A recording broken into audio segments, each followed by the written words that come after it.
Начинается посадка на скорый поезд номер 19 Ростов, Москва. Отправление в 14 часов 33 минуты.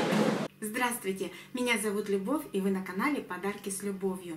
Это видео из рубрики «Попутчики», где я рассказываю различные истории, которые произошли со мной или с кем-то другим из моих знакомых.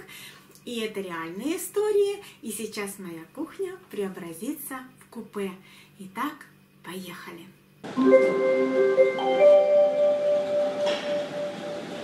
Уважаемые пассажиры, скорый поезд номер 19 Ростов, Москва отправляется с первого пути.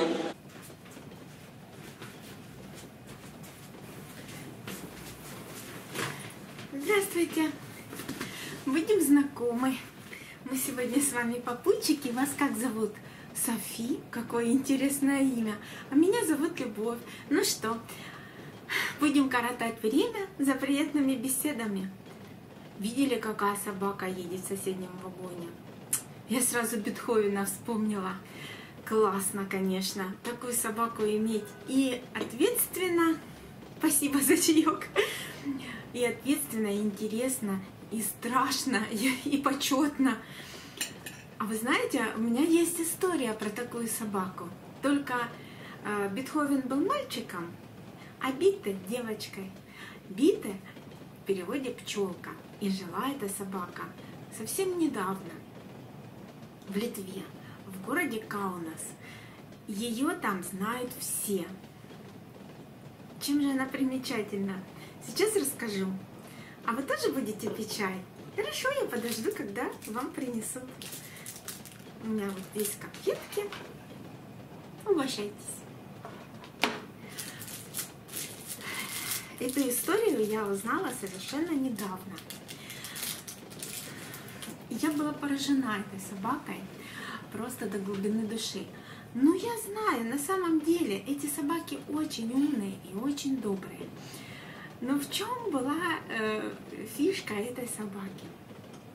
Ну, начну с того, что я лично общалась с хозяином этой собаки, и он мне лично рассказал, что эту собачку еще в размере, в возрасте щенка он подарил своим близким родственникам или друзьям. Вот это я что-то упустила этот момент. Ну, короче говоря, случилось так, что когда она начала подрастать, она создавала много хлопот, и новые хозяева, не рассчитав свои силы, пожелав такую собаку, были немножко так разочарованы тем, что они не могут ей дать столько внимания, сколько она к себе требует.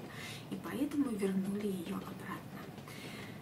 И вот этот человек стал ее дрессировать, воспитывать, обращаться с ней очень по-доброму, и она выросла очень доброй собакой.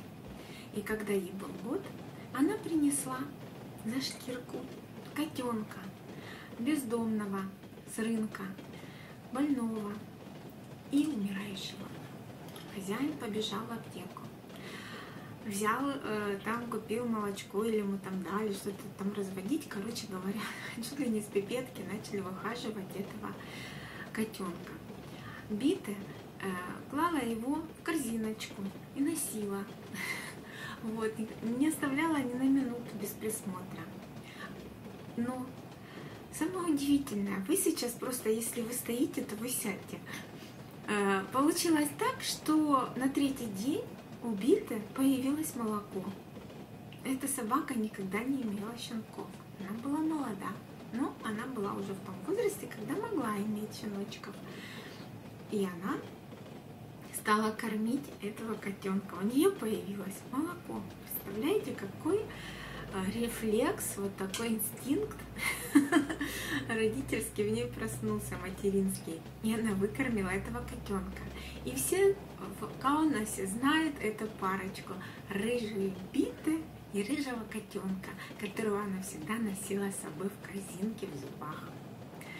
За свою жизнь Бита выкормила очень много котят. У нее был такой пунктик, была такая фишка. И еще ее очень любили в городе и знали. во всей Литве. Хозяин ходил с ней на выставки, на всевозможные ярмарки, народные гуляния, в парк. Везде Бита с удовольствием позировала на фотосессиях. Маленькие детки могли забраться к ней на спину, и она с удовольствием позировала и играла с детьми. И еще Бита сама ездила за продуктами в магазин на троллейбусе.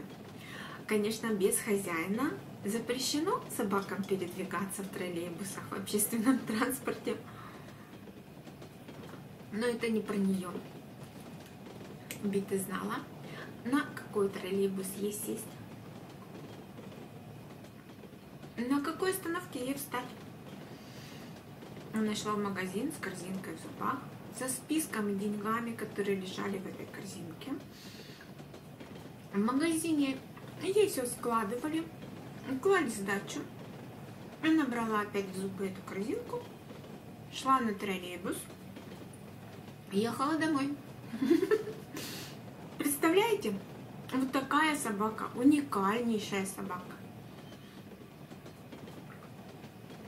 Конечно же, только у доброго хозяина могла быть такая добрая и умная собака. Сейчас Биты уже нет, но память о ней живет во многих сердцах. Об этой собачке написано 4 детские книги. Снято много сюжетов на литовском телевидении. И еще, когда Бита была жива, московский цирк предлагал ее продать к себе. Хозяин не согласился, но сам этот факт свидетельствует об уникальности этой собаки. А сейчас планируется поставить памятник. И есть проект даже этого памятника. Бита сидит с корзинкой в зубах. Вот такая интересная история у меня есть. Надеюсь, она вам понравилась. Ой, ну я уже почти приехала. Спасибо за компанию. Может быть, мы еще встретимся. Да, я еще хочу сказать вам, у меня же есть канал на YouTube, подписывайтесь, на нем очень много интересного, называется он «Подарки с любовью». И я буду радовать вас новыми рецептами, поделками, мастер-классами, историями в рубрике «Попутчики». Ну а сейчас до свидания, счастливого вам пути и с наступающим Новым годом!